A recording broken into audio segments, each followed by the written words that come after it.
একসময় গোটা বিশ্ব দাপিয়ে বেরিয়েছেন মুসলিম বীর যোদ্ধারা। তাদের তরবারির ঝলকানি দেখে কম্পিত হয়ে উঠত কাফিরদের অন্তরাত্মা। মুহূর্তেই শক্তিশালী অমুসলিম রাষ্ট্র পদানত হয়ে যেত তাঁদের কাছে। মুসলিম নেতা ও যোদ্ধাদের বীরত্বের গল্প যে কাউকে বিস্মিত করবে। ইতিহাস সেরা মুসলিম বীর যোদ্ধার তালিকায় নিঃসন্দেহে প্রথমে নবী ও সাহাবীদের নাম আসে। তাদের দেখানো পথেই হেঁটেছেন অন্যরা। প্রিয় দর্শক, এমনই কয়েকজন মুসলিম যোদ্ধার কথা আপনাদের জানাবো এই ভিডিওতে। খালিদ বিন ওয়ালিদ রাদিয়াল্লাহু তাআলা আনহু। আমি শাহাদাতের ইচ্ছা নিয়ে এত বেশি যুদ্ধে লড়াই করেছি যে আমার শরীরে এমন কোনো ক্ষতচিহ্ন নেই যা বর্ষা বা তলোয়ারের আঘাতের কারণে হয়নি। এরপরেও আমি এখানে বিছানায় পড়ে একটি বৃদ্ধ উটের মতো মারা যাচ্ছি।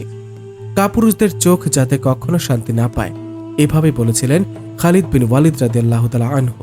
হযরত খালিদ বিন ওয়ালিদ রাদিয়াল্লাহু তাআলা আনহু ছিলেন মুসলিম ইতিহাসে এমন এক মহান সেনাপতি যিনি রণক্ষেত্রে নিজের শক্তি ও মেধার দ্বারা ইসলামের ঝান্ডা সমুন্নত করেছিলেন।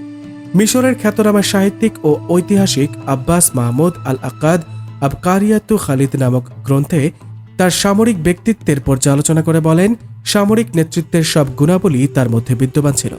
অসীম বাহাদুরি, অনুপম সাহসিকতা, উপস্থিত বুদ্ধি, তীক্ষ্ণ মেধা, অত্যাধিক ক্ষিপ্রতা এবং শত্রুর ওপর অকল্পনীয় আঘাত হানার ব্যাপারে তিনি ছিলেন অদ্বিতীয়। ইসলাম গ্রহণের আগে উহুদের যুদ্ধে কুরাইশ বাহিনীর ডান বাহুর নেতৃত্বে ছিলেন তিনি। তার বিচক্ষণ রণকৌশলে মুসলিম বাহিনীকে কিছুটা ধরাশয়ী হতে হয়। ইসলাম গ্রহণের পর তিনি মাত্র 14 বছর জীবিত ছিলেন। এই অল্প সময়ে তিনি মোট 150টি ছোট বড় যুদ্ধে সরাসরি অংশগ্রহণ করেন। দ্রুত সম্প্রসারণমান ইসলামী সাম্রাজ্য হযরত খালিদ রাদিয়াল্লাহু তাআলা আনহু এর হাতেই বিস্তৃত হয়। হযরত ওমর ফারুক রাদিয়াল্লাহু তাআলা আনহু এর শাসনামলে মুসলমান ও বাইজেন্টাইন সাম্রাজ্যের মধ্যে বিখ্যাত যে ইয়ারমুকের যুদ্ধ সংঘটিত হয়, সেই যুদ্ধের নেতৃত্বে ছিলেন হযরত খালিদ বিন ওয়ালিদ রাদিয়াল্লাহু তাআলা আনহু। তার অসীম সাহসিকতায় মুসলমানরা বিজয় লাভ করে। এই যুদ্ধে মুসলিমদের বিজয়ের ফলে সিরিয়ায় বাইজেন্টাইন শাসনের অবসান ঘটে। সামরিক ইতিহাসে এই যুদ্ধ অন্যতম ফলাফল নির্ধারণকারী যুদ্ধ হিসেবে গণ্য হয়। মুতার যুদ্ধে তিনি এতটাই বীরত্ব প্রদর্শন করেছেন যে তার হাতে 9টি তরবারি ভেঙে যায়। এ প্রসঙ্গে সহিহ বুখারীতে স্বয়ং খালিদ ইবনে ওয়ালিদ রাদিয়াল্লাহু তাআলা আনহু থেকে বর্ণিত হয়েছে, মুতার যুদ্ধে আমার হাতে 9টি তলোয়ার ভেঙেছে। এরপর আমার একটি ইয়ামানি তলোয়ার অবশিষ্ট ছিল। হযরত খালিদ রাদিয়াল্লাহু তাআলা আনহু এর রণনিপুণতায় খুশি হয়ে বীরত্বের স্বীকৃতিস্বরূপ রাসূলুল্লাহ সাল্লাল্লাহু আলাইহি ওয়াসাল্লাম তাকে সাইফুল্লাহ অর্থাৎ আল্লাহর তরবারি উপাধিতে ভূষিত করেন। তিনি রাসূলুল্লাহ সাল্লাল্লাহু আলাইহি ওয়াসাল্লামের জীবদ্দশায়ও বেশ কয়েকটি যুদ্ধে অংশগ্রহণ করেছিলেন। এর মধ্যে মক্কা বিজয়, হুনাইনের যুদ্ধ, তায়েফ বিজয় ও তাবুক অভিযান উল্লেখযোগ্য। তিনি খলিফা হযরত আবু বকর ও খলিফা হযরত ওমর রাদিয়াল্লাহু তাআলা আনহু এর খিলাফতকালেও বিভিন্ন যুদ্ধে অংশগ্রহণ করে বীরত্ব প্রদর্শন করেন। সুলতান সালাউদ্দিন আইয়ুবী। তার আসল নাম ইউসুফ। ছোটবেলা থেকেই ইউসুফ আলাইহিস সালামের মতো রূপ, সৌন্দর্য, চরিত্র, মাধুর্য আর ঈমানী শক্তিতে তিনি ছিলেন বলীয়ান। প্রত্যক্ষ যুদ্ধ কৌশলের ওপর গভীর জ্ঞান ও আগ্রহের কারণে চাচা শেরেকাহ ও নুরুদ্দিন জঙ্গি তাকে স্পেশাল প্রশিক্ষণ প্রদান করেন। এরপরই নুরুদ্দিন জঙ্গি তাকে মিশরের গভর্নরের পদের জন্য মনোনীত করেন। 1169 সালের 23 মার্চ ফাতেমি খিলাফতের কেন্দ্রীয় খলিফার নির্দেশে সুলতান সালাউদ্দিন আইয়ুবী রহমতুল্লাহি আলাইহি গভর্নর ও সেনাপ্রধান হয়ে মিশর আগমন করেন। তার বহু আগে থেকেই দ্বাদশ শতাব্দীতে ইউরোপ, ফ্রান্স ও জার্মানির ক্রুসেড শক্তি ইসলামী রাষ্ট্র ভেঙে ফেলার জন্য ক্রুশ ছুঁয়ে শপথ নেন। ইসলামের নাম নিশানা মুছে দিয়ে বিশ্বজুড়ে ক্রুশের রাজত্ব প্রতিষ্ঠার লক্ষ্যে শুরু করে নানা চক্রান্ত। সেই সঙ্গে তারা একের পর এক চালায় সশস্ত্র অভিযান। মুসলিমদের কাছ থেকে ছিনিয়ে নিয়ে দখল করে রাখে ইসলামের মহান স্মৃতিচিহ্ন প্রথম কেবলা বাইতুল মুকাদ্দাস। সুলতান সালাউদ্দিন আইয়ুবী রহমতুল্লাহি আলাইহি মিশরের স্থায়িত্ব আনার পরই বাইতুল মুকাদ্দাসকে মুক্ত করতে বেরিয়ে পড়েন। তিনি সর্বপ্রথম খ্রিস্টানদের ফিলিস্তিনের শোবক দুর্গ অবরোধ করে জয় করে নেন। পরে নুরুদ্দিন জঙ্গির সহায়তায় কার্ক দুর্গ জয় করেন। কার্ক দুর্গ অবরোধের সময় ক্রুসেডদের সহায়তা সুদানিরা আবারও মিশরে সমস্যা তৈরি করতে চাইলে সুলতান সালাউদ্দিন আইয়ুবী রহমতুল্লাহি আলাইহি কার্কের অবরোধ নুরুদ্দিন জঙ্গিকে নিয়ে মিশরে চলে আসেন। পরে নুরুদ্দিন জঙ্গি কার্ক দুর্গ সহ ফিলিস্তিনের আরও কিছু জায়গার দখল সম্পন্ন করেন। ফিলিস্তিনের শোবক ও কার্ক দুর্গ পরাজয়ের প্রতিশোধস্বরূপ ক্রুসেডাররা পাল্টা আক্রমণের প্রস্তুতি নেয়। স্পেনের পূর্ণ নৌবহর এবং ফ্রান্স, জার্মানি, বেলজিয়ামের সেনারা যুক্ত হয় এতে। তাদের সাহায্যে আসে গ্রিস ও সিসিলির জঙ্গি কিস্তি। এদিকে সুলতান সালাউদ্দিন আইয়ুবী রহমতুল্লাহি আলাইহি গোয়েন্দা মারফত তাদের আগমন ও সর্বপ্রথম মিশরের উপকূলের আলেকজান্দ্রিয়া অঞ্চল আক্রমণের খবর পেয়ে যান। প্রায় 6 লাখ সেনার বিশাল আক্রমণ সুলতান সালাউদ্দিন আইয়ুবী রহমতুল্লাহি আলাইহি মাত্র 20,000 মতান্তরে 30,000 সেনা দিয়ে প্রতিরোধ করেন। রক্তক্ষয়ী এক সংঘর্ষ হয়। মুসলমানরা অসীম সাহসিকতার সঙ্গে লড়াই করে বিজয় ছিনিয়ে আনে।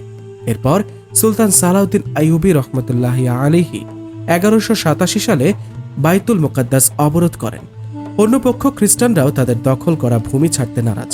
শেষ পর্যন্ত রক্তক্ষয়ী এক সংঘর্ষ হয়। হাঁটু পর্যন্ত বয়ে যায় রক্তের স্রোত। অবশেষে খ্রিস্টান বাহিনী পরাজয় বরণ করে 6 অক্টোবর 1187 খ্রিস্টাব্দে নিজ দেশে ফিরে যেতে বাধ্য হয়। সুলতান সালাউদ্দিন আইয়ুবী রহমতুল্লাহি আলাইহি বিজয়ী বেশে বাইতুল মুকাদ্দাসে প্রবেশ করেন। এটি ছিল সেই রাত যেদিন প্রিয় নবী মুহাম্মদ সাল্লাল্লাহু আলাইহি ওয়াসাল্লাম বাইতুল মুকাদ্দাস থেকে মিরাজে গমন করেন। এ বিজয়ের ফলে প্রায় 90 বছর পর ক্রুসেডারদের অত্যাচার থেকে রেহাই পায় ফিলিস্তিনের মুসলমানরা। সুলতান মাহমুদ গজনভি। অসামান্য বীরত্বের জন্য সুলতান মাহমুদ গজনভি রহমতুল্লাহি আলাইহি সবার হৃদয়ে অমর হয়ে আছেন। ইতিহাস বিখ্যাত এই বীর মোট 17 বার ভারতে অভিযান চালান এবং শেষে বিজয় ছিনিয়ে আনেন। তিনি 971 সালের নভেম্বর মাসে আফগানিস্তানের গজনি শহরে জন্মগ্রহণ করেন। তার পিতা সবুক্তগিন ছিলেন তুর্কি কৃতদাস ও সেনাপতি। তিনি 977 সালে গজনভি রাজবংশের প্রতিষ্ঠা করেন। তিনি ছিলেন গজনভি সাম্রাজ্যের সবচেয়ে গুরুত্বপূর্ণ ও মহান শাসক।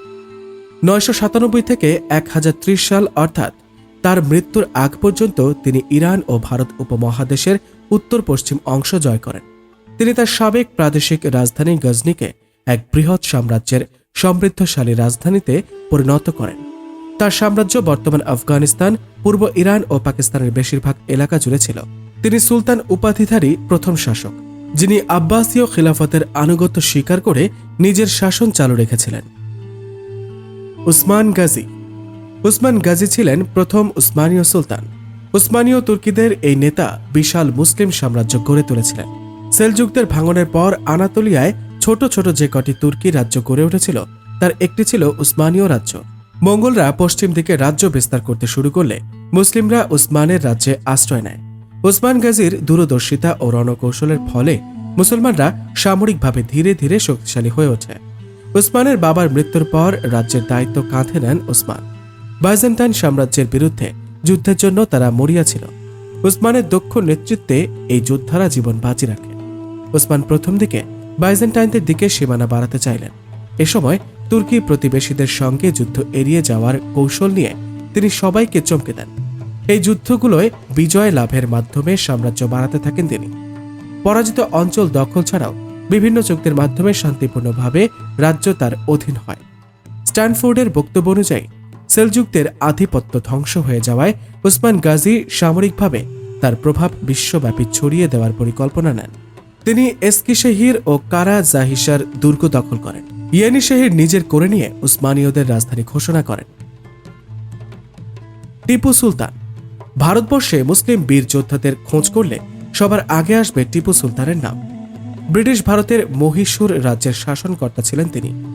1781 খ্রিস্টাব্দে ইংরেজ সেনাপতি হেক্টর মুনরোর ও তার বাহিনীর কাছে দ্বিতীয় মহীশূর যুদ্ধে টিপু ও তার বাবা পেরে উঠতে পারেননি। এই পরাজয়ে টিপু সুলতান আরও বিধ্বংসী হয়ে ওঠেন। মহীশূরের স্থানীয় ভাষায় টিপু শব্দের অর্থ হল বাঘ। টিপু সুলতানের রাজ্যের প্রতীক ছিল বাঘ। এই বাঘ ছিল তার অনুপ্রেরণার মতো। কিশোর বয়সে টিপু সুলতান বাঘ পুষতে শুরু করেন। তার বাবা মহীশূর রাজ্যের সেনাপতি ছিলেন। বাবার মৃত্যুর পর তিনি সিংহাসনে বসেন। তিনি নতুন একটি সিংহাসন বানান। 8 কোণার ওই সিংহাসনের ঠিক মাঝখানে ছিল একটি বাঘের মূর্তি। তার সব পরিধেয় পোশাক ছিল হলুদ কালো রঙে ছাপানো আর বাঘের শরীরের মতো ডোরা কাটা। তিনি যে তলোয়ার ব্যবহার করতেন তার গায়েও ছিল ডোরা দাগ এবং হাতলে ছিল খোদাই করা বাঘের মূর্তি। সেনাদের ব্যবহার্য তলোয়ার বল্লমেও আঁকা থাকত বাঘের প্রতিরূপ। বাঘের মতো দুধর্ষ ও ক্ষিপ্র ছিলেন টিপু সুলতান। ব্রিটিশ বাহিনীও যুদ্ধ ময়দানে তার ক্ষিপ্রতা বুদ্ধিমত্তার প্রশংসা করত। যুদ্ধ ময়দানে তার দুধর্ষ চেহারার কারণে তাকে ডাকা হতো শের-ই মহীশূর অর্থাৎ মহীশূরের বাঘ। তার যুদ্ধ বীরত্ব গাথা এখনও মুসলমানদের প্রেরণা যোগায়। আজ এখানেই শেষ করছি। সমরাস্ত্র, প্রতিরক্ষা ও কূটনীতির নানান তথ্য জানতে চোখ রাখুন মুসলিম নেটওয়ার্কে। চ্যানেলটি ভালো লাগলে সাবস্ক্রাইব করুন। সংযুক্ত থাকুন আমাদের ফেসবুক পেজে। আল্লাহ হাফেজ।